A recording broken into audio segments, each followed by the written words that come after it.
ဒီနေ့မှာဖရန့်ဖက်ကနေထွက်ခွာတော့မှ United ပြည်မှအကီတီကီ Manchester United ပါဝင်ပရီးမီးယားလိဂ်ကလပ်အသင်းအများပြားစိတ်ဝင်စားနေကြတဲ့ဖရန့်ဖက်တိုက်စစ်ကစားသမားအကီတီကီဟာဒီနျူးစ်ကပ်မှာပဲဖရန့်ဖက်ကနေထွက်ခွာသွားနိုင်ပွဲရှိနေတယ်လို့ Fabrizio Romano ကသတင်းဖော်ပြလာခဲ့ပါတယ်။အသက်22နှစ်သာရှိနေသေးတဲ့ပြင်သစ် U21 တိုက်စစ်မှုအကီတီကီဟာလီဂူကလပ်ရမင်းအသင်းမှာစီနီယာကစားသမားဘဝကိုစတင်ခဲ့ရင်2022ခုနှစ်မှာ PSG အသင်းစီရောက်ရှိလာခဲ့ပေမဲ့ပဲရစ်မှာခြေစမ်းမပြနိုင်ခဲ့လို့ဖရန့်ဖက်အသင်းစီကိုအငှားချခံခဲ့ရပါတယ်။ဖရန့်ဖက်ကအကီတီကီကိုအငှားကနေအပြည့်တက်ဝယ်ယူလိုက်ချိန်မှာတော့အသင်းတော်ပုံမခြေစွမ်းပြလာနိုင်ခဲ့ပြီးဒီရာသီထဲမှာပဲဖရန့်ဖက်အတွက်ပြိုင်ပွဲစုံ16ဂိုးထီတောင်သွင်းယူထားနိုင်ခဲ့ပါတယ်။ဒီလိုဆက်ဆောင်ရည်တွေကြောင့်အကီတီကီကိုကလပ်အသင်းတွေကစိတ်ဝင်စားမှုတွေရှိလာခဲ့ပါတယ်။ပြင်သစ်ကစားသမားကိုစိတ်ဝင်စားဆုံးဖြစ်နေတာကတော့ United အသင်းဖြစ်ပြီး United ကနွေမှာတိုက်စစ်ပိုင်းကိုအင်အားဖြည့်တင်းမှုအတွက်တိုက်စစ်ကစားသမားအချို့ကိုပြစ်မှတ်ထားနေကြရာဒီထဲမှာအကီတီကီလည်းပါဝင်ဖြစ်လို့နေပါတယ်။ဒါပေမဲ့တိုက်စစ်မှုတွေအားလုံးတွေကအကီတီကီကတန်ကြေးသက်သာဆုံးဖြစ်နေတာကနွေမှာအသုံးစရိတ်ကန်တန်နဲ့သာအသုံးပြုရနိုင်တဲ့ United အတွက်ရွေးချယ်စရာ option တစ်ခုဖြစ်လာနိုင်တယ်လို့အကီတီကီကလည်း United နဲ့ United ကစားသမားဟောင်း Cristiano Ronaldo ရဲ့ပရိသတ်ဖြစ်တယ်လို့သတင်းတချို့မှာဖော်ပြခဲ့ပါသေးတယ်။အခုလို United အပြင်အခြားအသင်းတွေရဲ့စိတ်ဝင်စားမှုကိုရရှိနေတဲ့အကီတီကီဟာ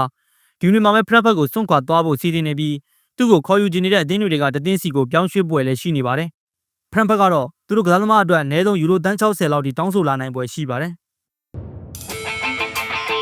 ဒီမှာ United ကတည်းကအမားကိုချပြပေး